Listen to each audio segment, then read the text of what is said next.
Welcome to this week's edition of Extra Sugar. This week's episode of Designing Women recalled film's most infamous canoeing trip, vis-a-vis Deliverance, and there's no tiptoeing around it. I don't care who you are. The show and the episode description directly references the iconic movie, and let's face it, Designing Women loves Deliverance. They talk about it all the time.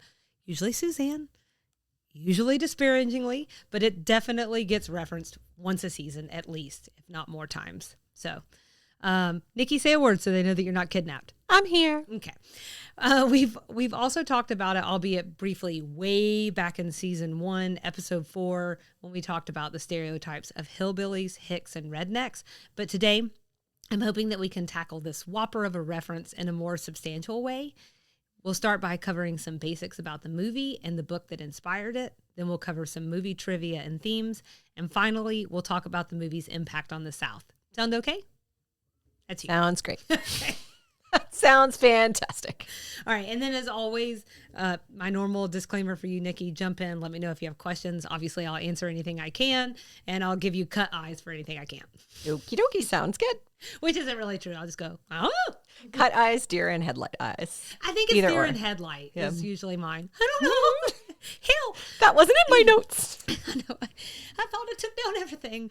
So just to cover the basics, Deliverance was first a critically acclaimed best-selling book published in 1970 by author James Dickey. And the movie, which just had its 50th anniversary last year, was released in 1972.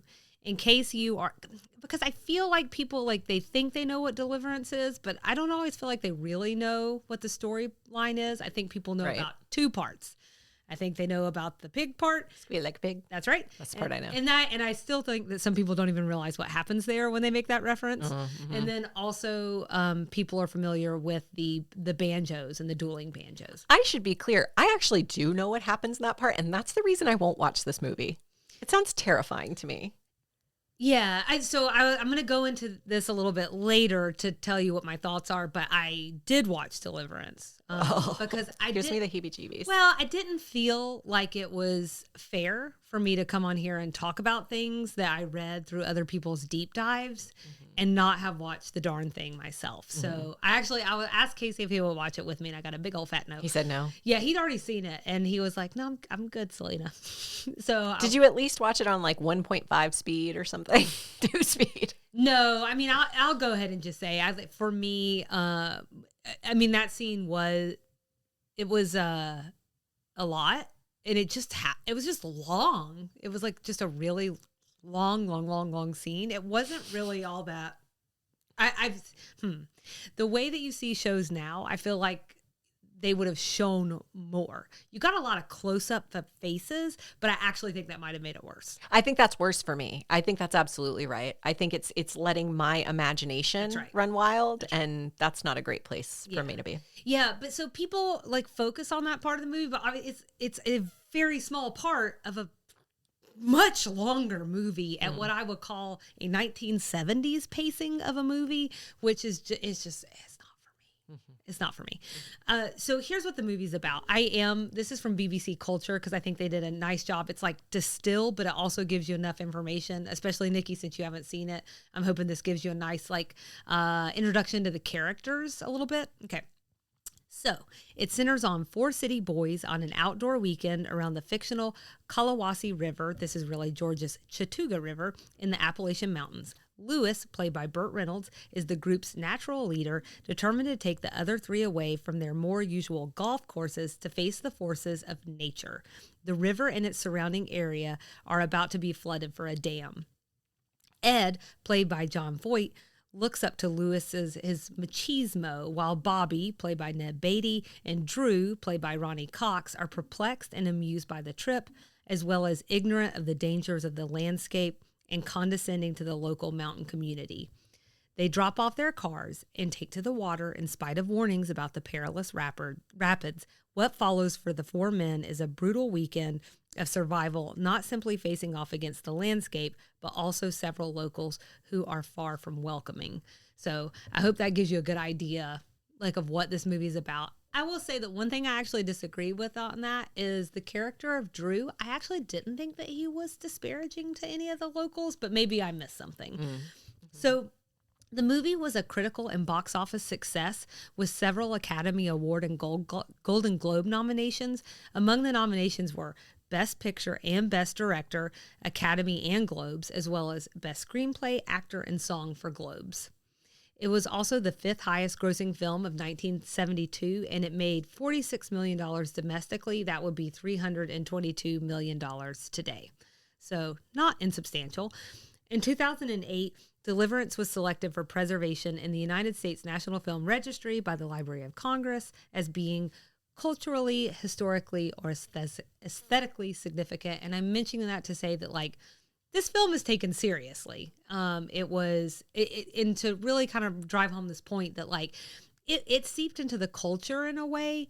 But, like, it was also something that I think people in more of the artistic circles were taking seriously at the time. Do you know if it's categorized as a drama, a thriller, a horror, some version of all the above, just as a movie? I think people see it as somewhere between drama, suspense, and horror. Okay. I've seen it all, and it actually winds up being a little bit of a blueprint for a type of horror movies, and we'll talk about that too. Okay. So let's get into some of that trivia. Deliverance wasn't just set in North Georgia. It was primarily shot there, specifically in Rabun County in the northeast corner of the state. This is like where Dillard House is, just to give you some bearings. You know me, I'm actually the one that needs the bearings. And for anybody else who's listening and they're not sure what's in the northeast corner of the state or the northeast corner of their home. I don't think Dillard House is going to help them. It might. I think we've talked about it here before. Don't y'all go and just look up every single thing that we talk about? Yeah, you know, the Dillard House in the northeast corner of the state. I know exactly where that is. Well, you should go because it's delicious. It's delicious. I think at least part of Tallulah Gorge is also in Rabun. I think that's right. That's actually probably more the mile marker that helps me is knowing where Tallulah Gorge is. I went down a big rabbit hole there because it looks like it stretches across a couple of counties. The sucker's big. Probably, so, yeah. Yeah. The Gorge and Chattooga River are both where the canoe scenes were filmed. And then there was also a few scenes shot in South Carolina, specifically Salem. I don't know if you're familiar with Salem. It's a place. So Salem, South Carolina. I'll be looking that up. I was about to look it up. The actors all had stunt persons, but notoriously they performed a lot of their own. And they all almost, I feel like, had a brush with death. So John Voight slipped while climbing up a cliff, and a key grip caught him with his head only inches from a sharp rock. Burt Reynolds, who had a reputation for doing his own stunt, cracked his tailbone going over the falls. When he finally emerged far away from the stunt site, he had no clothes, shoes, or socks on. The falls had torn them all off.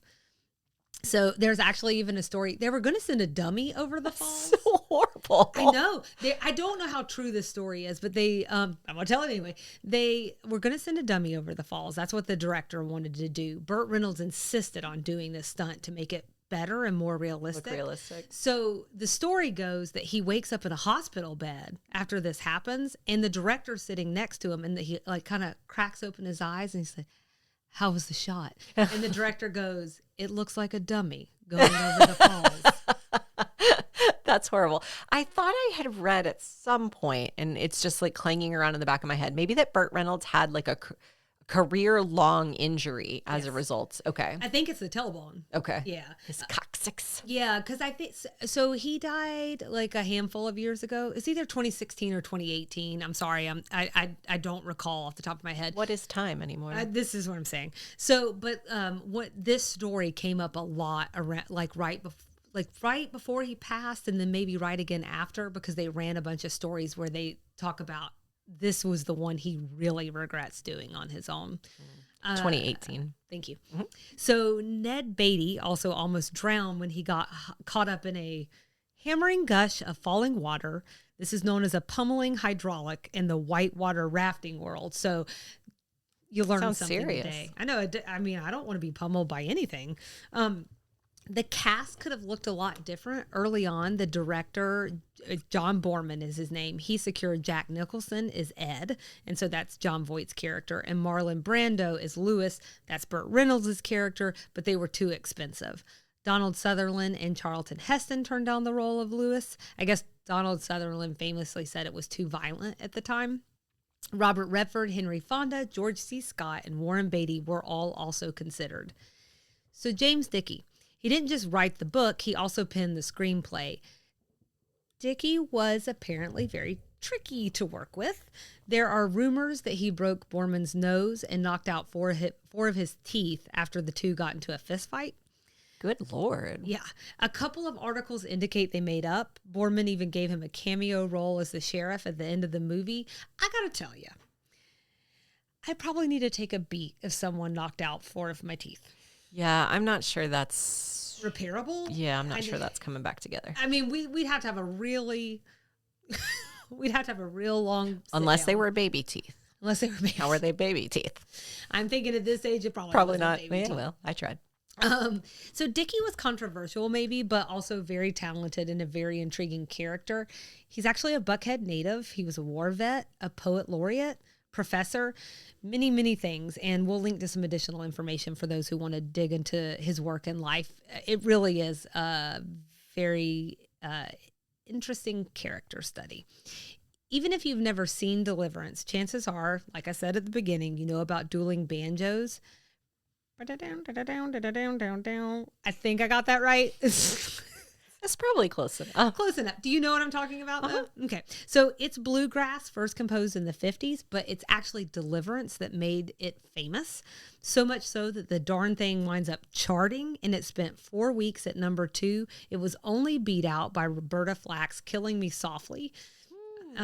There was... Not to be confused with the Fugees version. That's right. That was a few years later. Actually, I think the name of the song is Killing Me Softly with his song, and I just want to suggest the edit to Killing Me Softly. It's very long. It sounds like something I would do. There was an oopsie poopsie, though, when the original composer, Arthur Boogie Smith, was not... He wasn't acknowledged by the filmmakers, so he winds up suing them. Oh my gosh, how horrible. I know. He sues him.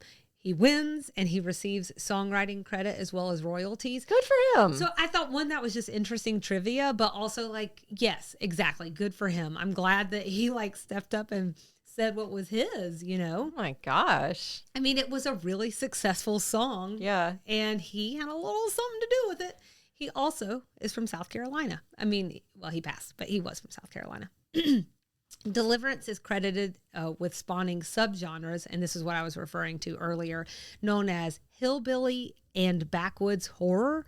The Texas Chainsaw Massacre is one example. The first one came out in 1974. That has its own really interesting backstory. The Hills Have Eyes came out in 1977. Both of these have been remade ad nauseum, but there are several iterations. So I watched the movie in preparation for today, as I mentioned. While it wasn't for me, as I've also mentioned, what I will say is that much like other people who've done a closer read of the movie, there are a lot of themes to unpack and explore. And I did find that something that was definitely worth the time and effort. So let's start with some of the easier ones, and then we'll move into some of the a little bit more challenging themes. So a couple things that come up is man versus nature.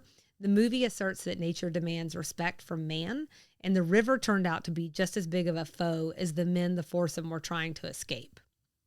Another theme that's in there is environmentalism versus industry. So they go on the trip because the fictitious Kalawasi River is being dammed and turned into a lake. And there's a lot of talk about that in the beginning, which is rather unusual for the times, but maybe sort of like you're starting to see some of this like, oh, hey, we only have so much going around kind of talk. And it was interesting to see that pulled into the narrative.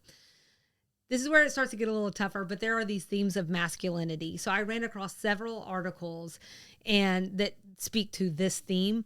There's different reads that people have on the theme of masculinity and how it plays out in the movie. but it's definitely there in the sauce. There's a really good article, and we'll link to it, from Study the South. And the author argues that there was a, quote, crisis of masculinity in the 70s where there is so much change, including the women's movement. From watching it, I will tell you there were a few things that stuck out to me. So the first thing is, the movie was definitely wrestling with this idea of male identity and this fear of being soft. So of not being able to hack it in the great outdoors. There's a lot of little moments that are threaded through the movie about that. They're very quiet, long moments, but they're definitely there. And then there's no women in this movie, really. Certainly no leads.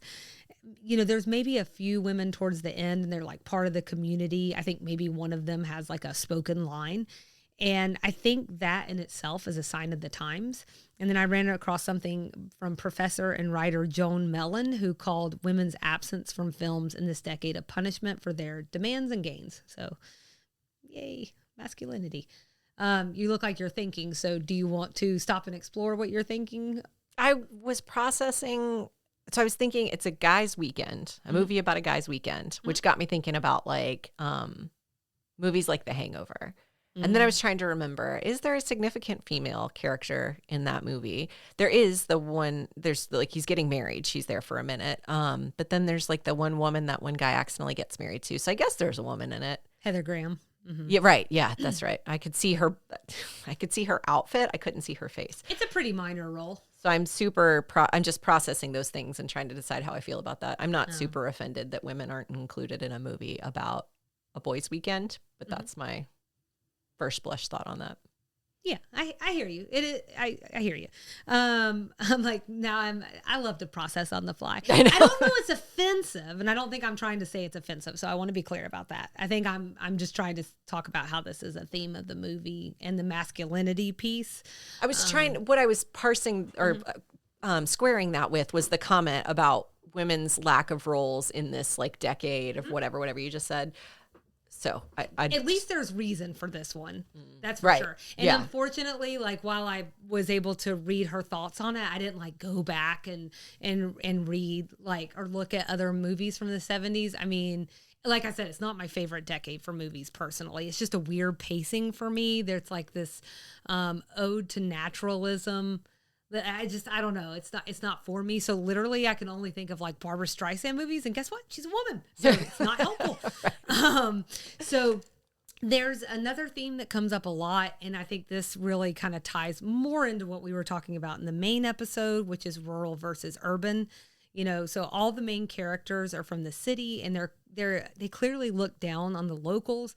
The locals in turn were highly suspicious of outsiders. Well, yeah. But, you know, it may be more complicated than city folk versus mountain folk. So going back to the Study the South article that I mentioned, Deliverance is just another example of the South as other, particularly poor white Southerners. And I want to read a passage from the article because I think they're hitting on something really important. And this is what I think might be playing into the Designing Women episode, at least on some level. Okay. So the stigmatization of a group as the other always implies a relation of power. The negotiation of power in Deliverance happens not only on an interregional level, but also between classes. The new, educated, and redeemed Sunbelt white South needed to construct its own other. In the post-civil rights era, African Americans, the other others, seem to be off limits. Hence, what better demographic group to serve this function than the historically stigmatized poor white Southerners? Oh, you talk about a lot to process. That's a lot. Yeah. The author goes on to argue that the film is also an exoticization. This is a very hard word for me to say, but of poor white trash. And certainly they were playing into it. There are some good examples with Billy Redden. He was a local student who was cast to play the young banjo playing boy. And in the second draft of the film screenplay, he is described as probably a half-wit, likely from a family inbred to the point of imbecility and albinism. They apparently also powdered his face and shaved his head for the part, all to accentuate the exotic aspect or whatever. And so it's like a lot. It's just also weird. I know. It just like it really weighs on me. you know, it depends on what you read. Some people say they did it because the studio kept cutting their budget over and over and over again. And the reason that they were cutting their budget is because they really want this movie to be made. They were very nervous about the rape scene. And so they wanted to pull it all together. So they just kept trying to make them go away. And the director's in a lot of articles talking about that aspect. So they wind up casting I've read estimates up to half of the cast were locals. And so there's some argument that's like they had to do that because they kept cutting their budget. But then you read these other articles where they wanted this certain level of authenticity. But then if they're saying things like that in the script and describing them that way and then playing it up in these ways, is it authentic? Right. You know, right. Is it? Or does it feel somehow more like caricaturization and a really weird voyeurism? Because now we are dealing with real people. This is really hard for me to process. That this movie has now been identified as something important Culturally important, but also sounds to me as a Southerner problematic. That's just a lot for me to process. Yeah, I mean, I'm going to be honest with you. Before we go into this last thing, it took me a long time to work on this one. I found the articles that I've read very insightful. If people find this topic interesting or you just kind of want to dig in, like we'll have all of those resources there because I do think it's worth exploring. I think it says it like makes you kind of examine yourself, especially if you're from the South. Some of the thoughts that you think about rural versus urban, even if you don't mean to, it's like it's all baked in. So, I don't know. It's something to marinate on. While we're both marinating, I'm going to continue to try and talk at the same time. But Deliverance certainly has had an impact on the South. While the director remembers a largely positive response from the locals who were excited and proud to have such a successful movie filmed in their backyard, some were not as charmed. So you don't say. You're right. There was a lot more. That albino kid. There's like that's a whole thing that you can chase down because people have interviewed him and he has a lot to say. Oh, God bless him. No kidding. Well, but it wouldn't be what you think it's going to be. Oh, really? So a local commissioner, county commissioner told CNN around the 40th anniversary, which just as like a side note, there was a lot more coverage around the 40th and the 50th. I think we're just getting into a time where people don't know as much about Deliverance as they used to. 50 years ago is a long time. It's a long time. So this is what he had to say about it. We were portrayed as ignorant, backward, scary, deviant, redneck hillbillies. That stuck with us through all these years. And in fact, that was probably furthest from the truth. These people up here are a very caring, lovely people. But it's a mixed bag. So even the banjo boy. I thought that was in his comments. But it's a mixed bag. I got the crazy Uncle Joe in the backyard. This is why you're here. So that you can be the voice of the audience. So no, it is a mixed bag about how people in the area reacted to the film, including Billy Redden, who played the banjo boy.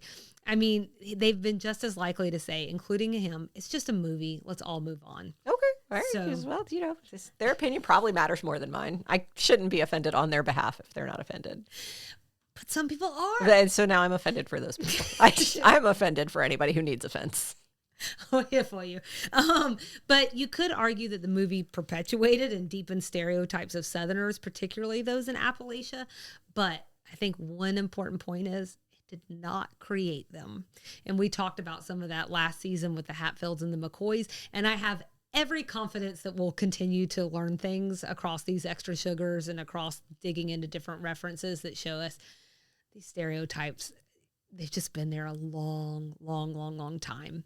So I know, let's cap things off with some good news, shall we? Okay. The movie had some tremendous downriver effects, which I'm suddenly like, why did I put that in there? It set off 5 decades of film production here in Georgia. Film and television brought $4.4 billion into Georgia during fiscal year 2022, and this was reportedly a new industry record. And then tourism also exploded. So I couldn't find anything super recent on revenue. Again, we're really covering that 40th anniversary. But from what I did find, even at that time, 10 years ago, it being tourism was the largest source of revenue, bringing in $42 million a year. And this is up in Northeast Georgia. And as 2012, rafting had become a $20 million industry in the region. So there's some good things that really came out of it. And good things for the area, because when you're bringing money in, it's better for the people who live there, at least most of the time. I'm certainly hoping that's the case. All right. So what did I miss? What did you wish I covered? Reach out and tell us. You know the ways. Instagram, Facebook, TikTok, or email us at sweettvpod@gmail.com. Send us a raven. The options are endless. There was a lot more than this, just to be clear. But I had to find a stopping point so that Nikki didn't kill me. Like, otherwise, I would have mentioned that Burt Reynolds used to say he was born in Waycross, Georgia, but like he wasn't, so that's something.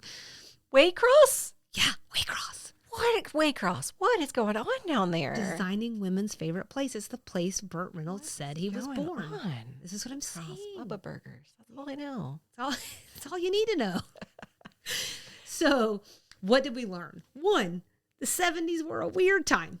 2, Georgia is really pretty. 3, please try not to disparage large swaths of people. In the meantime, cue the banjos, because that song's actually pretty good. And that's this week's Extra Sugar.